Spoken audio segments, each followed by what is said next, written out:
दोस्तों आप सभी का स्वागत है एक बार फिर से भोजपुरी एंटरटेनमेंट यूट्यूब चैनल पर। दोस्तों भोजपुरी इंडस्ट्री के ट्रेंडिंग सुपरस्टार खेसारी लाल यादव जी और के गोस्वामी जी कई दिनों के बाद किसी वीडियो में एक साथ दिखे हैं। आप लोगों को बता दें भोजपुरी इंडस्ट्री के एक एक्टर के गोस्वामी जी भी हैं। कई फिल्मों में ये खेसारी लाल यादव जी के साथ काम कर चुके हैं और ये ज़्यादातर फिल्मों में कॉमेडी करते नज़र आते हैं और लोग इनकी कॉमेडी को काफ़ी ज़्यादा पसंद करते हैं।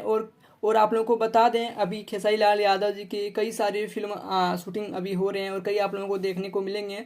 हो सकता है आप लोगों को खेसारी लाल यादव जी की आने वाली फिल्म में के गोस्वामी जी देखने को मिले, इसलिए कई दिनों के बाद किसी मीटिंग कह सकते हैं खेसारी लाल यादव जी और उनके बीच कोई मीटिंग हुई है और उसी को लेकर कई दिनों के बाद दोनों साथ में दिखे हैं। वैसे आप लोग क्या कहना चाहेंगे इस बारे में हमें कमेंट करके अपनी राय ज़रूर दें। और अगर ये अपडेट आप लोगों को पसंद आया हो तो कर दें वीडियो को लाइक, और चैनल पर पहली बार आए हैं तो चैनल को सब्सक्राइब करके बेल आइकन को प्रेस कर लें ताकि भोजपुरी इंडस्ट्री की हर छोटी बड़ी नई लेटेस्ट अपडेट सबसे पहले आप तक पहुँचे। तो मिलते हैं फिर किसी खास वीडियो को लेकर, तब तक अपना ख्याल रखें। Thank you.